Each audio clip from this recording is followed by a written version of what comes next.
하나님 말씀 함께 봅니다. 함께 보실 하나님 말씀은 누가복음 19장 41절에서 44절 말씀입니다. 누가복음 19장 41절에서 44절 말씀.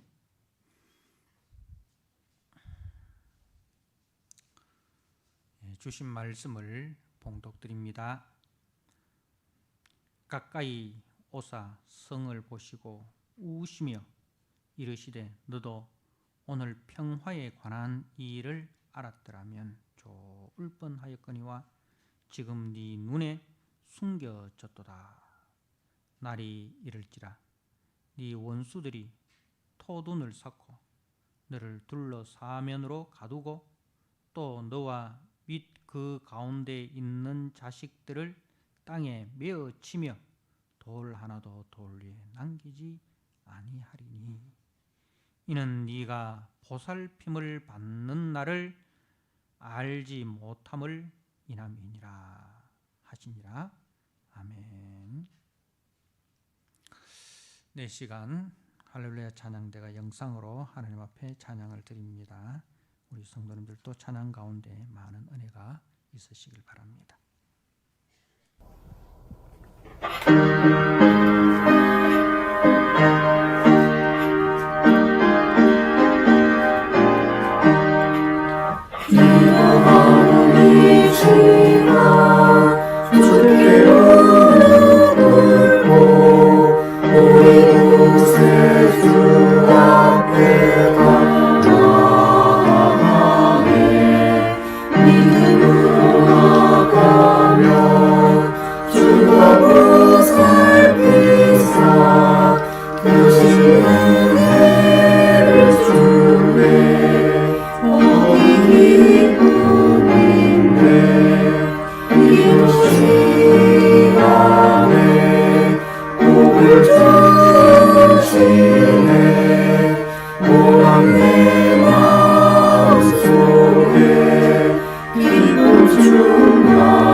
오늘 누가복음 19장 41절에서 44절 말씀, 주님의 눈물이라는 제목으로 주신 말씀을 함께 나누고자 합니다. 오늘 41절에 보면 가까이 오사 성을 보시고 우시며, 우리 주님께서 예루살렘 성에 가까이 오셔서 그 성을 보시고 우셨다는 말씀입니다.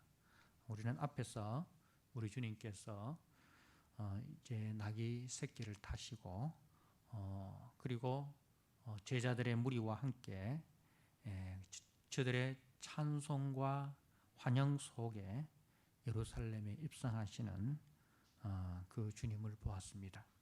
그 주님의 모습이 비록 초라한 모습이지만 그러나 그 주님의 입성은 영원한 평강의 왕으로 지금 입성하고 계십니다.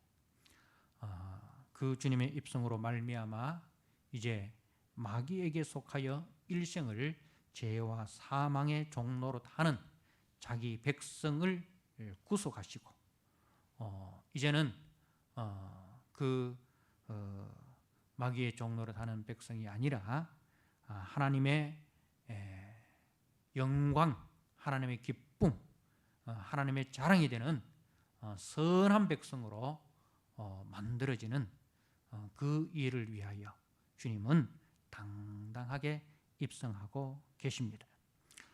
그 주님이 채찍에 맞으시고 고난과 죽임을 당하심으로 우리는 나음과 죄의 용서함을 받은 것입니다.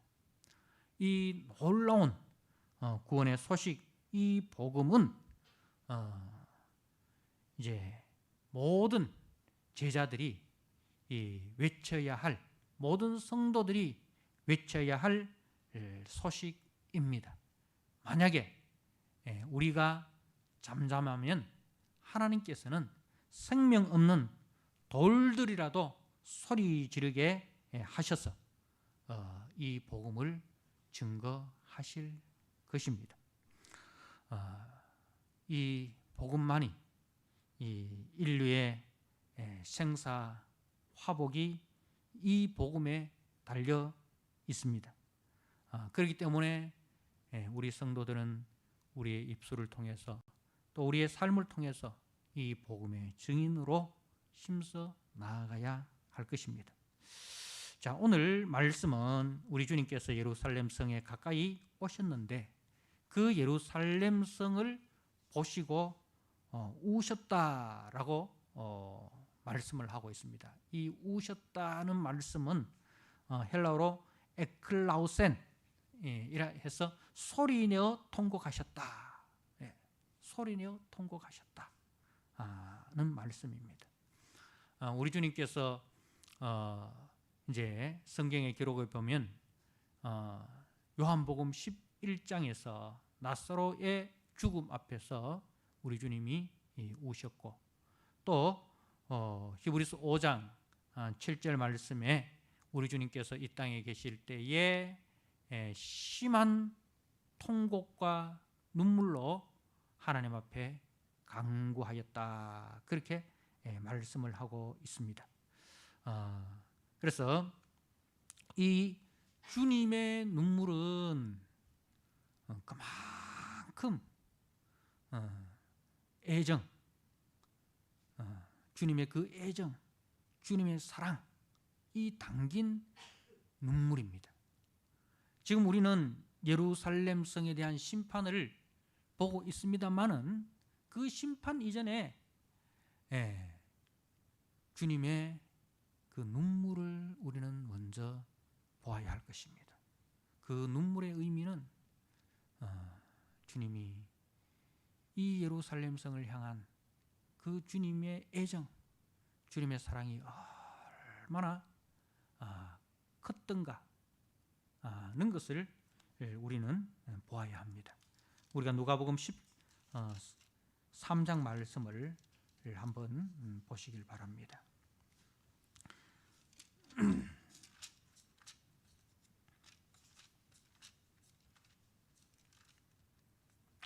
누가복음 13장 34절 말씀입니다. 누가복음 13장 34절. 예루살렘아 예루살렘아 선지자들을 죽이고 네게 파송된 자들을 돌로 치는 자여 암탉이 제 새끼를 날개 아래에 모음같이 내가 너희의 자녀를 모으려 한 일이 몇 번이냐. 그러나 너희가 원하지 아니하였도다. 예. 그 예루살렘 성. 그래서 우리가 스가랴 말씀에 보면 예루살렘을 시온의 딸, 예루살렘의 딸 이렇게 주님이 부르고 계시지 않습니까? 주님이 그처럼 사랑했던 그 예루살렘. 그런데 그 예루살렘이 한 일이 무엇입니까? 하나님의 선지자를 죽이고 네게 파송된 자들을 돌로 쳤다는 것입니다. 하나님께서 그 사랑하는 예루살렘을 위하여 저들이 더 이상 죄의 종노릇 하지 말고 하나님의 말씀을 듣고 하나님의 백성으로 돌아오기를 선지자를 통해서 또 주의 종들을 보내셔서 부지런히 보내셨습니다. 그런데 저들이 저들을 죽이고 돌로 쳤습니다. 암탉이 자기 새끼를 그 날개 아래 모험같이 하나님께서 자기 백성들을 주님의 그 사랑의 날개 그늘 아래 품으시려고 한 일이 몇 번이냐. 무수하다 이 말입니다. 그러나 너희가 원하지 아니하였다. 자, 그래서 35절에 보라 너희 집이 황폐하여 버림받으리라. 하나님의 그 무한하신 은혜와 사랑을 계속적으로 거부하는 자들에게는 반드시 하나님의 그 심판이 임하게 된다는 것입니다. 사랑하는 성도 여러분, 주님은 이 예루살렘 성을 보시면서 그 하나님의 사랑을 끊임없이 외면하고 반역하고 그래서 저들의 죄에서 돌이키지 아니하는 저들에게 임할 하나님의 무서운 진노의 심판을 내어다보시고 통곡하시는 것입니다. 오늘 본문은 역사적으로 주 70년에 로마에 의하여 예루살렘 성이 멸망당할 것에 대한 예언의 말씀입니다. 예루살렘의 멸망은 장차 주님 다시 오실 날에 예루살렘 성과 같이 주님의 계속적인 그 부르심에도 그 부르심을 거역하고 자기 소견에 옳은 대로 행하는 그 가라지들과 불신자들에게 임할 하나님의 심판에 대한 예표의 말씀입니다. 그래서 그 주님 다시 오실 그날에는 하나님의 자비가 없습니다. 지금은 하나님의 자비가 계속적으로 주어지고 있지만은 그때는 하나님의 자비가 없습니다. 그때는 하나님의 무서운 공의의 심판만 있다는 것입니다. 지금은 은혜의 때고 지금은 구원의 날이지만은 그러나 지금에 계속되는 그 은혜와 구원의 요청을 거부하는 자들에게는 반드시 공의의 심판이 임한다는 사실을 주님은 우리에게 말씀하고 계십니다. 그 주님의 눈물의 의미가 바로 이것입니다. 예루살렘의 심판이 역사적인 한 날, 주 70년에 이루어진 것과 같이 우리 주님의 재림의 날도 그 재림의 심판도 역사의 한 날에 반드시 임할 것입니다. 그 날에 대해서 오늘 말씀해 보니까 43절에 날이 이를지라 네 원수들이 토돈을 쌓고 너를 둘러 사면으로 가두고 또 너와 및 네 그 가운데 있는 네 자식들을 땅에 메어치며 돌 하나도 돌 위에 남기지 아니하리니. 주 70년에 일어날 그 예루살렘 멸망에 대한 예수님의 예언의 말씀인데 그대로 응하여졌습니다. 그야말로 철저한 하나님의 진노의 심판이 로마를 채찍으로 들어서 자기 백성들에게 내려졌던 것입니다. 왜 예루살렘이 이렇게 비참한 종말을 맞이하게 되었습니까? 44절 하반절에 네가 보살핌을 받는 날을 알지 못함을 인함이라. 네가 보살핌을 받는 날을 알지 못함을 인함이라. 이 보살핌을 받는 날이라는 것은 다른 성경에 보면 방문하는 날이라 이렇게 됐습니다. 방문하는 날. 주님이 방문하시는 날. 주님의 그 방문을 알지 못했다는 거죠. 주님의 그 방문을 알아보지 못했다. 주님의 그 방문하심은 주님이 돌보아 주시기 위함입니다. 돌보아 주시고 권면하시고, 그래서 돌보아 주시고 권면하는 때를 알아보지 못하였기 때문에 그렇다는 겁니다. 우리가 구약 성경에 보면 하나님께서 이스라엘 백성들을 돌보실 때가 있습니다. 그 돌보실 때는 항상 하나님의 구원과 연결이 되어 있습니다. 우리가 출애굽기 3장 16절에 하나님께서 이스라엘을 돌보셔서 모세를, 하나님의 사람 모세를 보내셔서 이스라엘을 애굽에서 구원하시는 것을 봅니다. 자, 그리고 우리가 룻기 1장에 보면 이제 기근이 들어서 모압으로 떠났던 이제 나오미의 가족들을 하나님께서 구원하시기 위해서 이스라엘을 돌봐 주셨습니다. 그래서 베들레헴에 풍년이 들었다는 소식을 듣고 이제 모압 땅으로 떠났던 나오미와 그 며느리 룻이 돌아오는 것을 봅니다. 자, 그리고 사무엘상 1장에 보면 우리 하나님께서 한나를 돌봐주시는 것을 봅니다. 자, 제가 사무엘상 1장 말씀을 한번 읽어드립니다.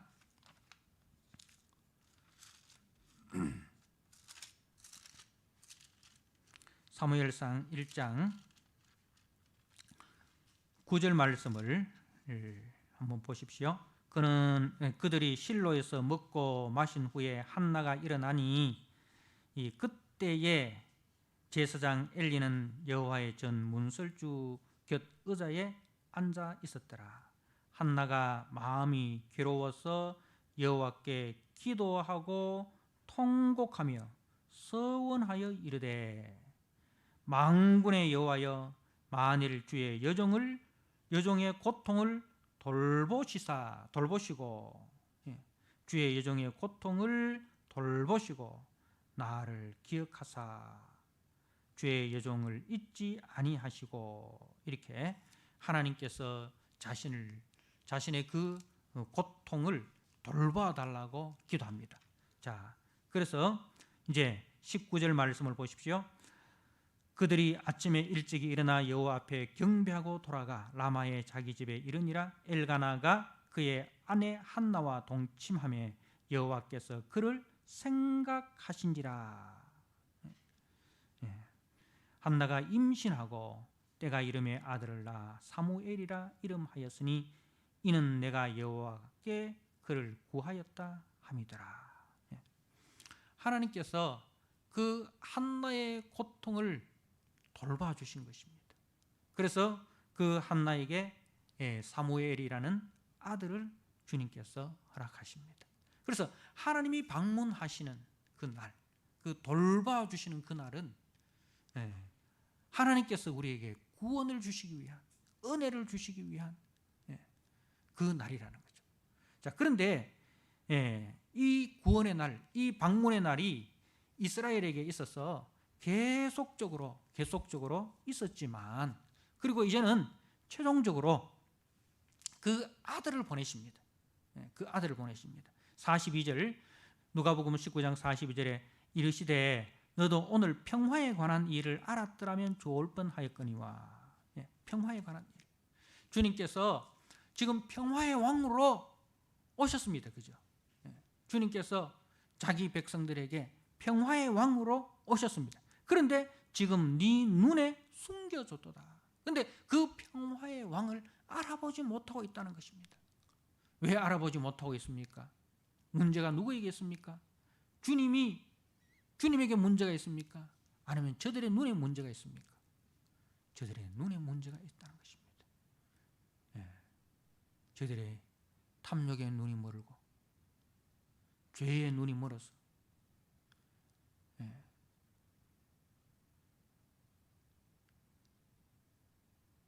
소도 나귀도 그 주인의 음성을 알고 주인의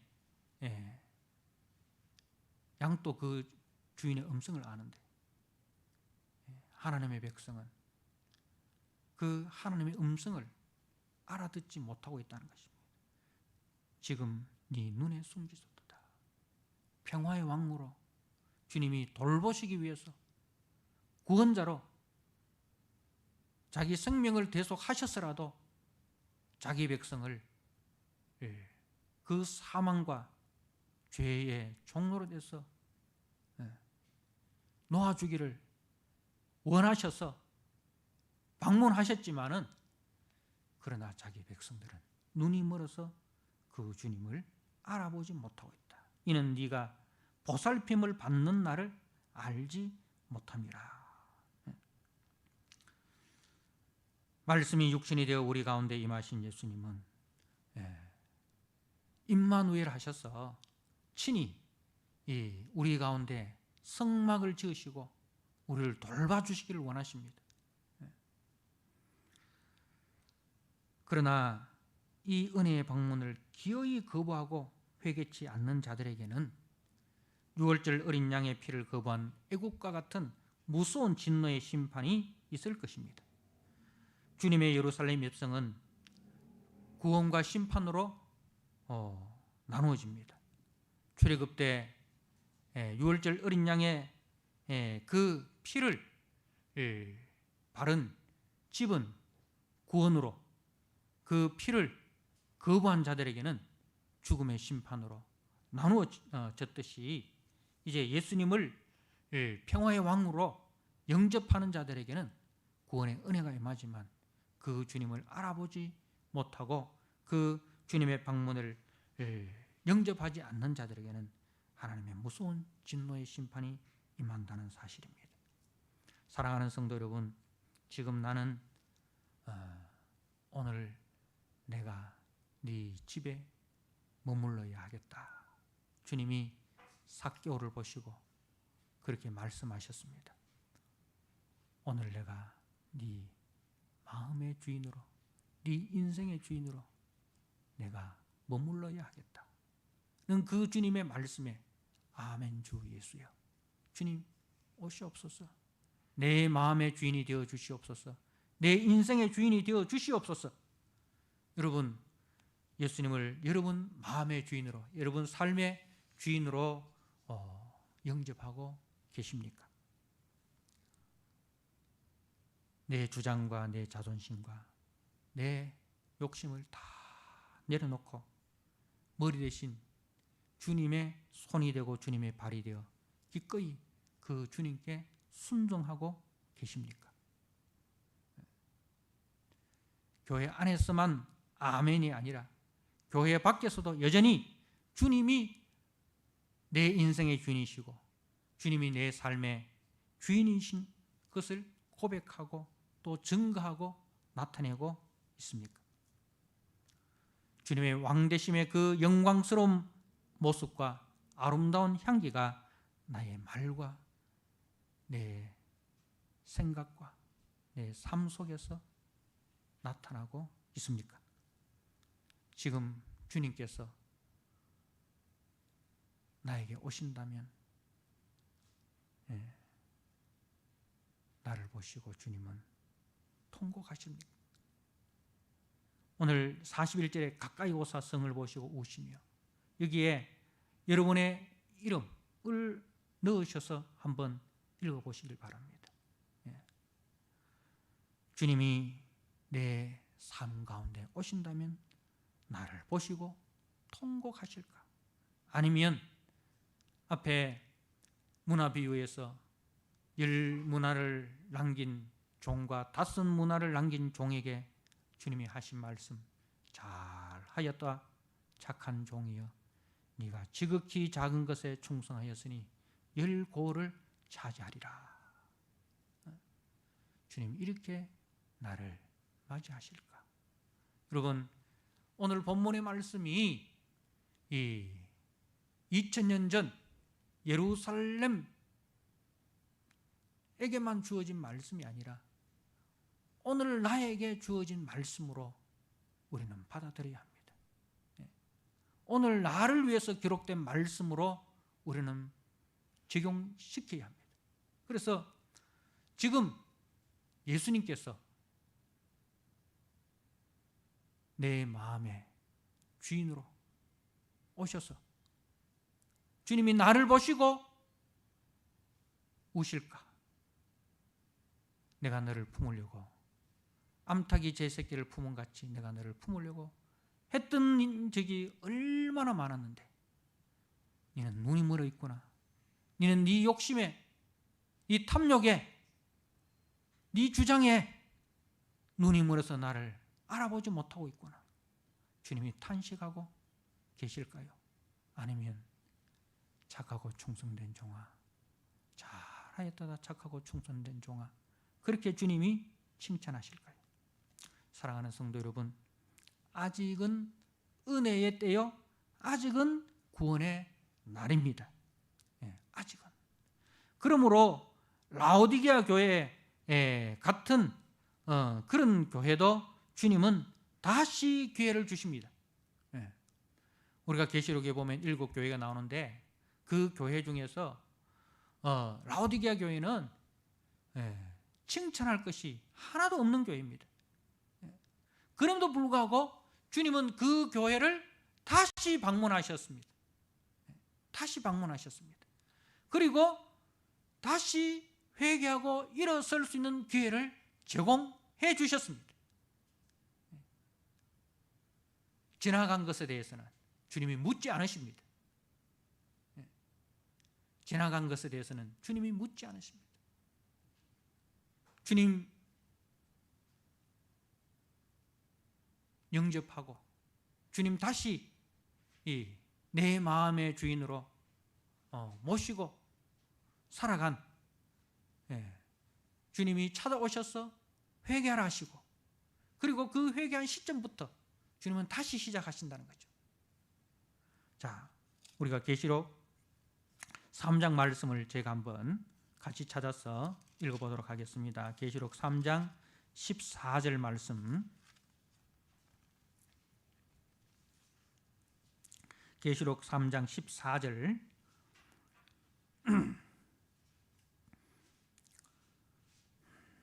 라오디게아 교회의 사자에게 편지하라. 아멘이시요, 충성되고 참된 증인이시요, 하나님의 창조의 근본이신 이가 이르시되, 내가 네 행위를 아노니 네가 차지도 아니하고 뜨겁지도 아니하도다. 네가 차든지 뜨겁든지 하기를 원하노라. 네가 이같이 미지근하여 뜨겁지도 아니하고 차지도 아니하니 내 입에서 너를 토하여 버리리라. 네가 말하기를 나는 부자라 부요하여 부족한 것이 없다 하나 네 공고한 것과 가난한 것과 가난한 것과 눈먼 것과 벌거벗은 것을 알지 못하는도다. 내가 너를 권하노니 내게서 불로 연단한 금을 사서 부요하게 하고 흰옷을 사서 입어 벌거벗은 수치를 보이지 않게 하고 안약을 사서 눈에 발라 보게 하라. 무릇 내가 사랑하는 자를 책망하여 징계하노니 그러므로 네가 열심을 내라. 회개하라. 볼지어다 내가 문 밖에 서서 두드리노니 누구든지 내 음성을 듣고 문을 열면 내가 그에게로 들어가 그와 더불어 먹고 그는 나와 더불어 먹으리라. 이기는 그에게는 내가 내 보좌에 함께 앉게 하여 주기를 내가 이기고 아버지 보좌에 함께 앉은 것과 같이 하리라. 사랑하는 성도 여러분, 이 라오디게아 교회의 문제점은 뭐냐 하면은 주님이 보는 눈으로 자신을 보는 것이 아니라,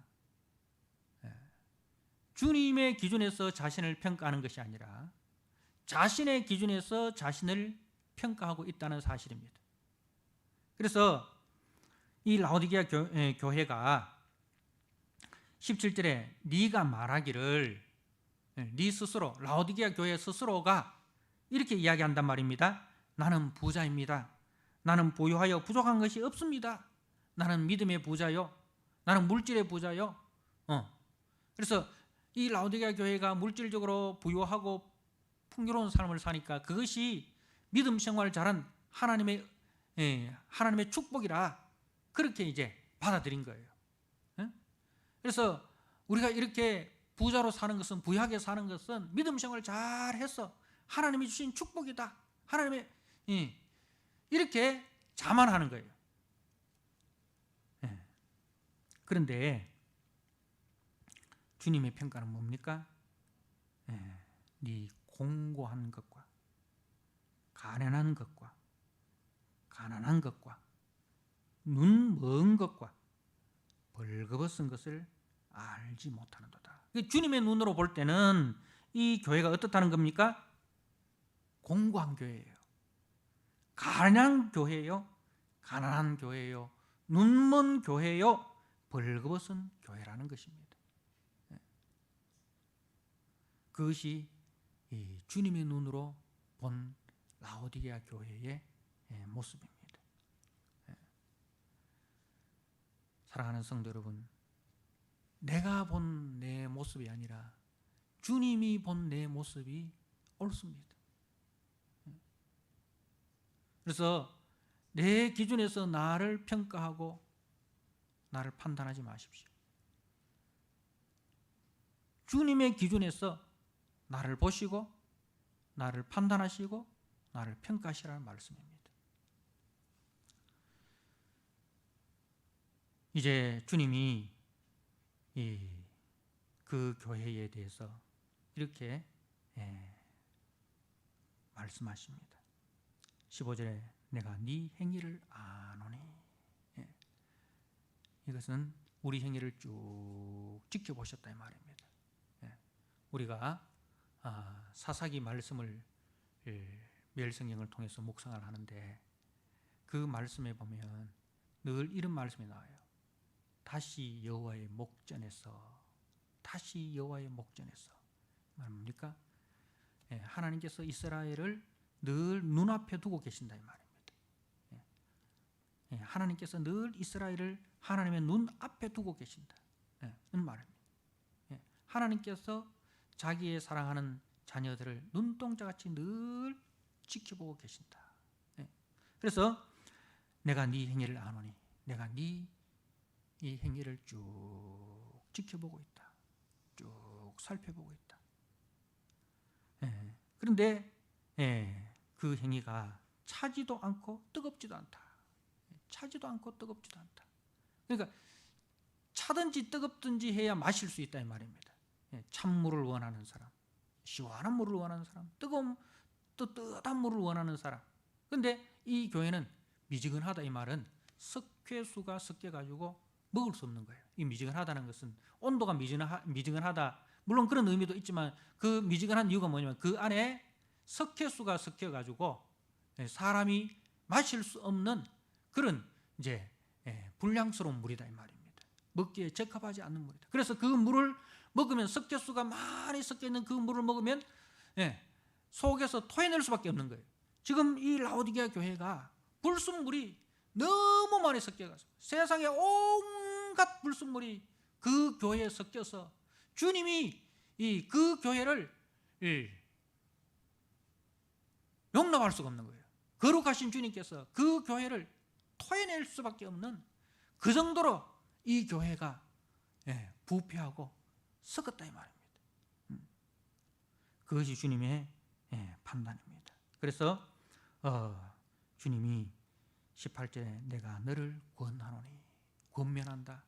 주님이 돌보신다 이 말입니다. 내가 너를 돌본다. 내가 너를 권면한다. 주님이 이 교회를 다시 방문하신 거예요. 권하노니 이 말은 권하기 위해서는 어떻게 해야 됩니까? 권면하기 위해서는 찾아오셔야 되잖아요. 그죠? 찾아오셔야 되잖아요. 찾아오셔서 우리 가운데서 주님이 우리 가운데 서서 이렇게 말씀하시는 겁니다. 그럼에도 불구하고 이건 먹을 수 없는 물이야. 주님은 버려버리는 게 아니에요. 토해버리는 게 아니에요. 토할 수밖에 없는 그렇게 부패하고 그렇게 오염되었지만 그럼에도 불구하고 지금은 은혜의 날이고 지금은 구원의 날이기 때문에 주님은 토해내지 않으시고 그 교회를 다시 정화시키시기를 원하신다는 것입니다. 그래서 주님이 찾아오셨습니다. 그래서 우리에게 말씀합니다. 내게서 불로 연단한 금을 사서. 주님이 사라는 것 세 가지입니다. 뭘 사라는 거예요? 첫째는 불로 연단한 금, 믿음을 사라. 금보다 귀한 믿음. 믿음의 부유한 자가 되라. 믿음의 부유한 자가 되라. 아이고 주님 나 믿음 좋은데요. 난 믿음 좋은데요. 여러분 믿음은 입으로 증명하는 게 아니에요. 믿음은 삶으로 증명하는 겁니다. 예수님 난 믿음 좋은데요. 주여 주여 하는 자마다 주여 주여 하는 자마다 내가 주의 이름으로 이것도 하고 저것도 하고 믿음은 입으로 증명하는 게 아니고 우리가 마태복음 25장에 양과 염소에 비유해서 염소는 믿음을 자기 입으로 증명을 해요. 내가 이것도 했고 저것도 했고 이것도. 근데 양은 가만히 있습니다. 주님이 증명해 주시는 거예요. 내 믿음 좋은 거는요 내가 증명하는 것이 아니라 주님이 증명해 주신다니까요. 그 염소는 자기 믿음 좋은 것을 자기가 증명을 하려고 하는 거예요. 근데 양은 주님이 증명해 주십니다. 믿음은 입으로 증명되는 게 아닙니다. 믿음은 삶으로 증명되는 것이고 믿음은 향기가 나타나는 것이고 믿음은 열매가 나타나는 것입니다. 믿음은 성령의 열매가 나타나는 것입니다. 사랑이 있고 그 사람의 믿음의 생활에는 사랑이 있습니다. 희락이 있습니다. 믿음과 사랑, 믿음의 그 열매, 성령의 열매는 사랑과 희락과 화평과 오래 참음과 자비와 양성과 충성과 온유와 절제. 이게 믿음의 열매예요. 이게 성령의 열매예요. 믿음의 생활을 하면 이 성령의 열매가 맺히는 거예요. 그래서 사람들이 그 열매를 보고 저건 사과나무네. 사과가 14개 되면 사과나무네. 저거는 배나무네. 저거는 성도네. 저거는 성도 아니네. 이렇게 우리의 열매를 보고 성도인지 성도 아닌지 판단한다는 거예요. 그래서 불로 연단한 금을 사라. 여러분 사기 위해서는 뭘 해야 됩니까? 내 걸 내놔야 됩니다. 그죠? 자기 거 안 내놓고 뭘 살 수 있습니까? 내가 가지고 있는 것을 내놔야 됩니다. 내 것을 다 내려놓을 때 내 주장도 내려놓고 내 욕심도 내려놓고 내 오름도 내려놓고 그죠? 다 내려놓을 때 우리 속에 뭐가 들어요? 믿음이 들어오는 거예요. 믿음의 역사가 일어나는 거예요. 자, 그리고 주님이 두 번째 뭘 사라 하십니까? 흰옷을 사라. 흰옷을 사라.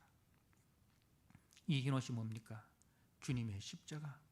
주님의 십자가 피에 씻을 때 흰옷이 되는 거예요. 주님의 피에 씻을 때 흰옷이 되는 거예요. 그 주님의 십자가 피에 우리의 몸을 담글 때 우리 몸이 주님이 입혀주시는 의의 옷을 입게 되는 거예요. 그래서 우리가 그 주님의 십자가 피 안으로 우리가 들어가야 되는 거예요. 평등하고 들어가야 되는 거예요. 그 십자가 피는 뭐예요? 용서입니다. 용서. 교회의 최고의 덕목이 뭐냐면 용서예요. 용서. 하나님께서 용서할 수 없는 우리들을 용서하시기 위해서 자기 아들을 대신 대속제물로 내어주시면서까지 하시라도 용서하신 거예요. 그걸 가지고 우리는 사랑이라고 합니다. 우리가 사랑한다는 말은 용서한다는 말이에요.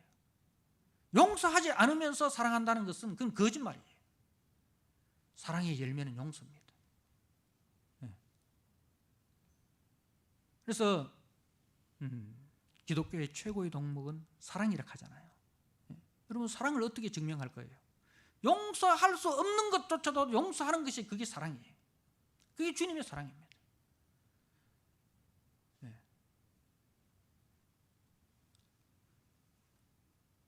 그래서 그 흰옷을 사서 벌거벗은 수치를 보이지 않게 하라. 벌거벗은 수치, 우리의 죄를 가리워줄 수 있는 것은 그 주님의 용서의 십자가 아닙니까? 그 용서의 십자가를 우리가 입은 자들은 이제는 우리가 용서하는 자로 나가는 거예요. 용서하는 자로 나가는 거예요. 여러분, 원수 갚는 것은 누가 하는 일입니까? 원수 갚는 것은 내게 맡겨라. 하나님께 맡기라는 거죠. 그런데 우리가 해야 될 일은 뭐냐면 원수가 배고플 때에 먹을 것을 주고 원수가 목마를 때에 마실 것을 주고, 이게 우리가 해야 될 일이에요. 이걸 가지고 성경은 사랑이라 하고 그걸 가지고 용서라 하는 거예요. 자, 그 다음에 또 하나 사야 될 것이 있습니다.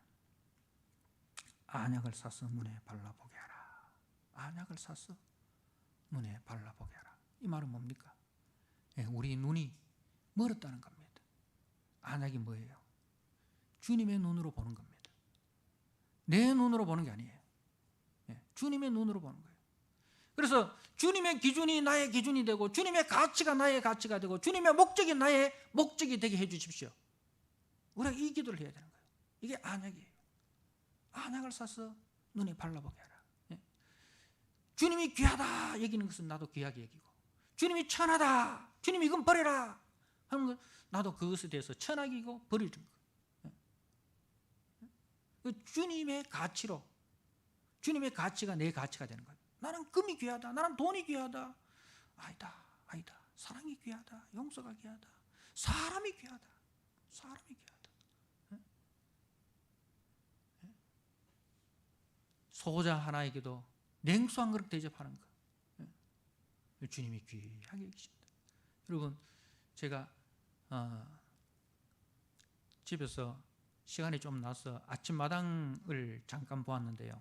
그 보니까 북한에서 탈북한 그 한의사가 한 사람 나옵니다. 근데 그 사람이 이제 탈북을 해서 한국에서도 이제 한의사가 되었어요. 근데 그 자기가 탈북하는 그 과정을 이야기를 하고, 이제 그리고 자기 인생에 있어서 가장 소중한 사람 세 사람을 이야기하는데,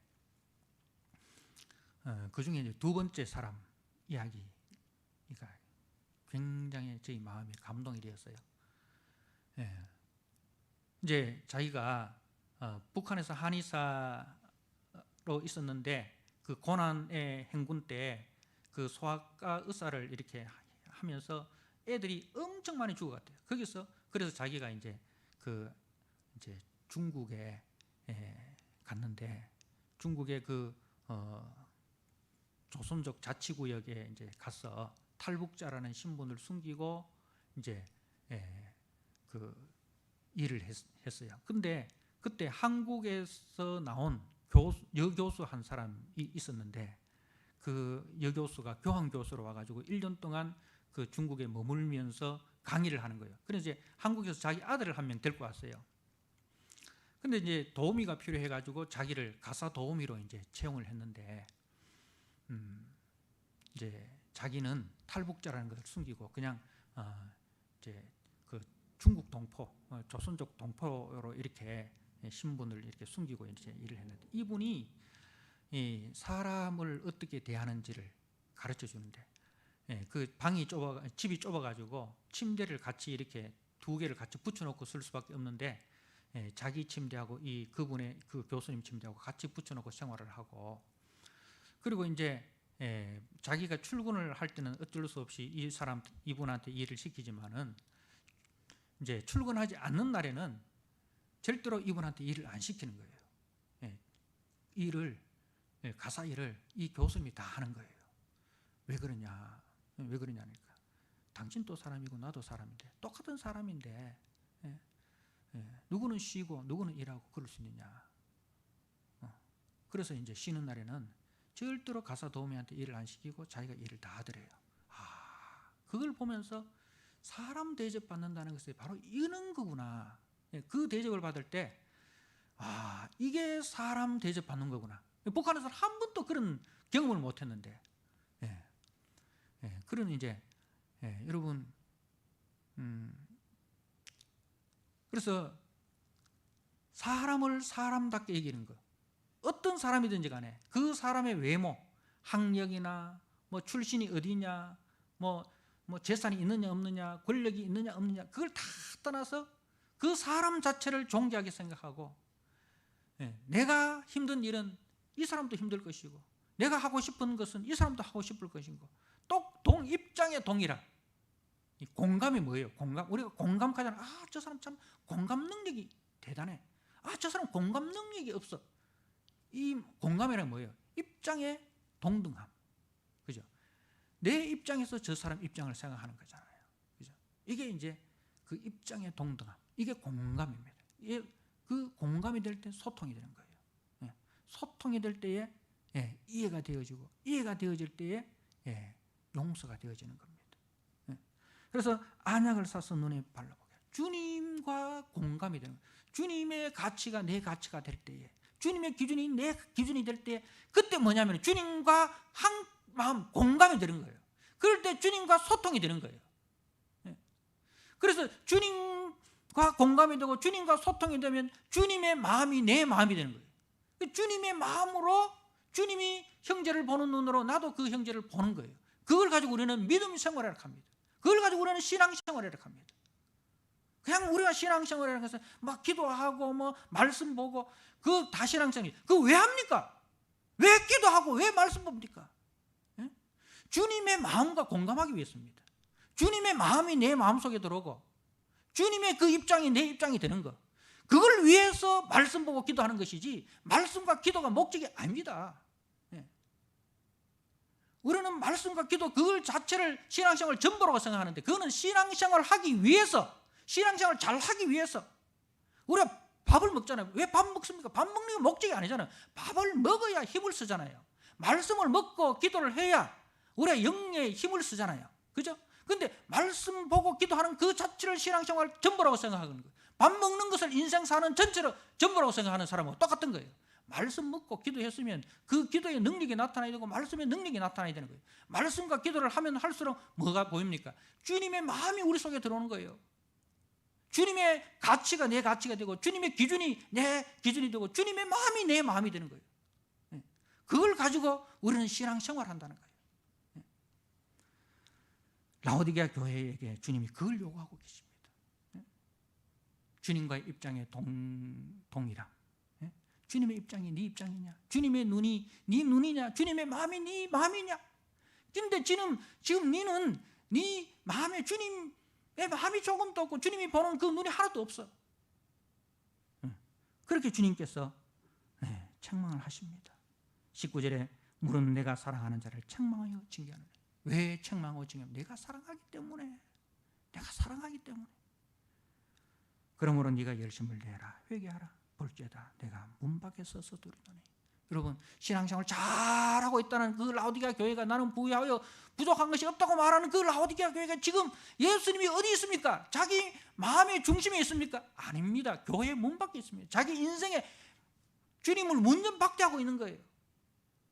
주님을 문 밖에 세워두고 있는 거예요. 그래서 주님께서 그 라오디게아 교회 문 밖에서 두드리십니다. 찾아오십니다. 그러면서 주님 심판하지 않으시고, 지금은 은혜이기 때문에, 은혜의 날이기 때문에 주님 찾아오셔서 다시 우리의 마음을 두드리고 계십니다. 누구든지 내 음성을 듣고, 내 양은 내 음성을 듣는다 했으니까 내 음성을 듣고 마음의 문을 열면 내가 그에게로 들어가 그와 더불어 먹고 그는 나와 더불어 먹으리라. 이기는 그에게는 주님께서 다시 우리에게 소망을 주십니다. 이기는 그에게는 네가 이렇게 되기를 원한다. 주님의 기대가 뭐예요? 내가 내 보좌에 함께 하여 주기를, 내가 이기고 아버지 보좌에 함께 앉은 것과 같이 하리라. 주님의 그 영광의 보좌에 함께 앉게 해 주시겠다. 이기는 자에게는. 자, 그러기 위해서 우리가 어떻게 해야 되겠습니까? 22절 말씀 같이 읽고 말씀을 마치겠습니다. 22절입니다. 귀 있는 자는 성령이 교회들에게 하시는 말씀을 들을지어다. 아멘. 하나님 아버지, 예루살렘 성을 보시고 주님이 통곡하며 우셨습니다. 예루살렘아 예루살렘아 암탉이 제 새끼를 품은 같이 내가 너를 품으려고 한 적이 몇 번이더냐. 주님, 지금 저에게 오셔서 저를 보신다면 주님이 제 인생을 보시고 혹시나 통곡하고 계시지는 않으실까요? 아니면 주님이 내 인생을 보시고 잘하였도다 착하고 충성된 종아 라고 칭찬하실까요? 주님, 이 시간 주님의 음성을 듣게 하여 주시고 주님, 라오디게아 교회 같은 그 교회에도 주님 다시 찾아가 주셔서 권면하시고 위로하시고 그래서 그 라오디게아 교회에게 소망의 끈을 놓지 않으신 주님, 우리 인생 가운데 다시 찾아오셔서 주님, 우리를 다시 세워 주시옵소서. 주님이 원하시는 그 믿음의 부유한 자로, 주님이 원하시는 그 풍성한 열매로 주님의 기쁨이 되는 우리 교회와 성도가 되게 하여 주옵소서. 예수님께 하신 이름으로 감사하며 기도드리옵나이다. 아멘.